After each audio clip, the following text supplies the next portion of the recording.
Gracias por continuar con nosotros. Nos acompaña Federico Serrano Díaz. Él es director de difusión del circo Ataide Hermanos. Y vamos a hablar precisamente de este tema tan controversial últimamente, de los circos sin animales. Primero que nada, de verdad le agradezco muchísimo su presencia aquí, porque usted le va a dar voz a todos los empresarios circenses en nuestro país. Gracias por aceptar esta invitación. No, muchísimas gracias a ustedes por la apertura, por hacer un esfuerzo editorial de presentar los dos puntos de vista. Claro, definitivamente tenemos que presentar estos dos puntos y por eso ahora le pido su opinión acerca de esta prohibición de los circos sin animales. Mire, en realidad se trata de un asunto muy grave para nuestra vida democrática, porque se está legislando contra un solo sector específico de la industria del entretenimiento. La Constitución dice que las leyes son generales y deben ser aplicables para todos, pero en este caso se está legislando únicamente contra los circos con animales y no se está atacando el grave problema de espectáculos como la charrería, donde se tortura visiblemente a los animales, no digamos las corridas de toros, las carreras de caballos, las peleas de gallos, ¿no? Entonces, pues yo creo que es una anomalía de nuestra vida pública que quienes se dicen representantes del pueblo mexicano actúen con tal ligereza. Y sin congruencia, ¿no? Porque ¿cómo puede ser posible que se prohíban los animales en los circos y si se prohíban las peleas de gallos, la tauromaquia? Pues sí, es un grave problema porque los intereses económicos que se manejan en el circo nada tienen que ver con los que manejan en las carreras de caballos o la tauromaquia, ¿no?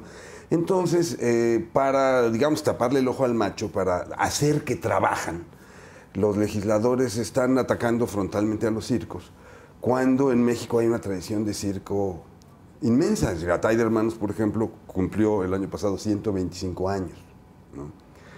No se ha consultado a los espectadores si les gusta el circo con animales o no. Entonces están partiendo de una serie de supuestos. En efecto, circulan en internet videos escalofriantes de tortura animal, ¿no? Pero no se puede generalizar. Y menos se debe legislar en base a generalizaciones. Entonces, los representantes no han estudiado a fondo el fenómeno del circo, no han hablado con entrenadores, no han hablado con empresarios, no han hablado con los veterinarios y muy a la ligera pues van a poner en la calle a muchísima gente, ¿no?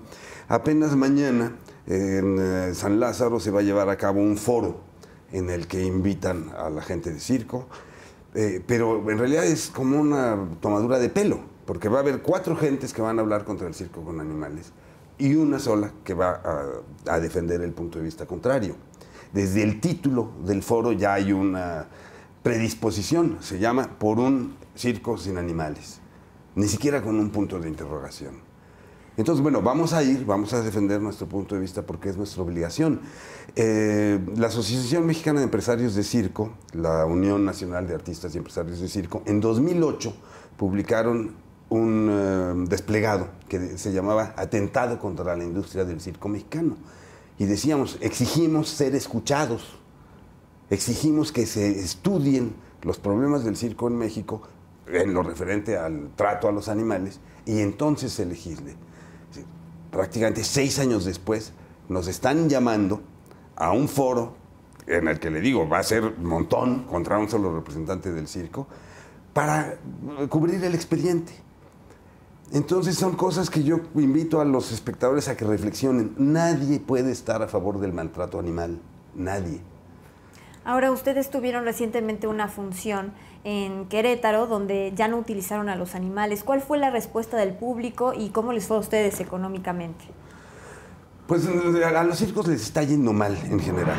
Esta campaña tan virulenta contra los circos hace que la gente pues vea mal ir al circo, ¿no? Entonces nos presentamos en Querétaro sin animales porque tenemos que cumplir la ley y porque no podemos dejar de trabajar. Es decir, tenemos que pagar salarios. Hay muchísima gente que vive en torno a esto. Y los animales que tenemos que no pudieron presentarse igual tienen que comer todos los días y el médico los tiene que visitar regularmente. Entonces no vamos a violentar la ley de ninguna manera. Si en caso dado de que se aprobara a nivel nacional que no se pueda trabajar con animales, tendremos que seguir trabajando. Pero sí vieron una diferencia entre cuando llevan animales a sus funciones y cuando no. Sí, al público mexicano le gustan las funciones con animales. Eso es indiscutible. Muchas veces nos pasa que si no llevamos fieras, por ejemplo, el señor no compra sus boletos y se da la media vuelta, ¿no? Aquí el problema es la argumentación de los animalistas, que es muy absurda, ¿no?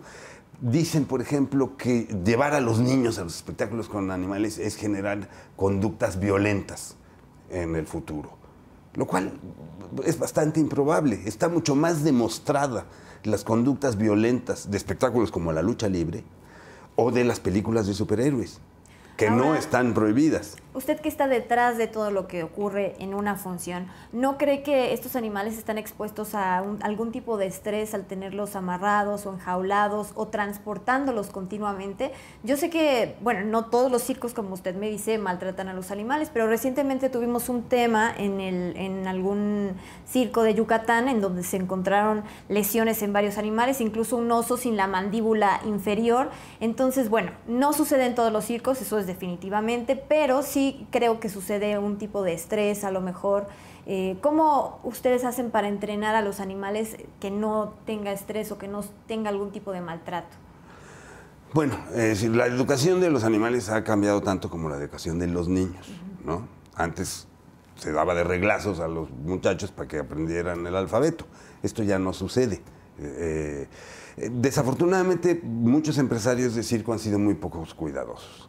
Desafortunadamente también, cuando esas pésimas noticias ocurren, entonces se habla de circo. Cuando un artista de circo mexicano gana en el Festival Internacional de Montecarlo, que es así como el Festival de Cannes para el cine o las Olimpiadas, la prensa no hace eco, ¿no? Solamente cuando ocurren cosas muy negativas. Ese es un problema de los medios y de la percepción del circo en México en general, que no es considerado ni un arte ni cultura, a pesar, como dije, del patrimonio que tenemos, ¿no? Entonces, bueno, efectivamente hay maltrato en algunos casos. El método de entrenamiento actualmente se hace en base a recompensas, premios, palabras de aliento, digamos, y nosotros partimos de que los animales son seres vivos, inteligentes y sensibles. Entonces perciben el trato con sus entrenadores y lo disfrutan, ¿no? Si un entrenador golpea a un tigre, lo más probable es que el tigre lo ataque. Esa sería la reacción natural. Ahora, se dice que los animales salieron de su hábitat. No es cierto. Todos estos animales han nacido en cautiverio. Su hábitat, digamos, natural o su hábitat es el circo y la gente de circo. Y sus entrenamientos y presentarse en los espectáculos. Pero bueno, su naturaleza sería estar en libertad. Sí, pero bueno, estos animales nacieron en cautiverio. ¿Qué van a hacer con ellos? ¿Los van a devolver a dónde? Al África, donde la urbanización está matando ahí sí a los animales. No podrían soltarlos así nada más, porque no sobrevivirían, ¿no? Ya están acostumbrados a que se les alimente, etcétera, etcétera. Sí, ¿esto no sería una oportunidad para todos los empresarios circenses para renovar un poco el circo y pues hacer otras cosas? Pues digo, hay circos sin animales que tienen mucho éxito, por ejemplo el Cirque du Soleil. Sí, pero se nos olvida que el Cirque du Soleil presentó un espectáculo que se llama Cavalia, que vino hace poquito a México. Entonces hay una gran ignorancia. Actualmente se está presentando un espectáculo de caballos que se llama Calacas, ¿no? De manera que el Soleil produce espectáculos con animales. No podemos soslayar este tipo de cosas. El circo moderno nació con animales y es patrimonio cultural de la humanidad. Entonces bueno, si la ley nos obliga, pues tendremos que buscar otras formas. Lo hemos hecho. Acá el problema es que van a causar un desempleo enorme, porque son miles las gentes que viven en torno a los espectáculos con animales, desde los entrenadores, sus familias, los veterinarios, quienes cuidan a los animales, etc. Entonces es aberrante que en un país enfermo de desempleo se tomen medidas para generar más desempleo.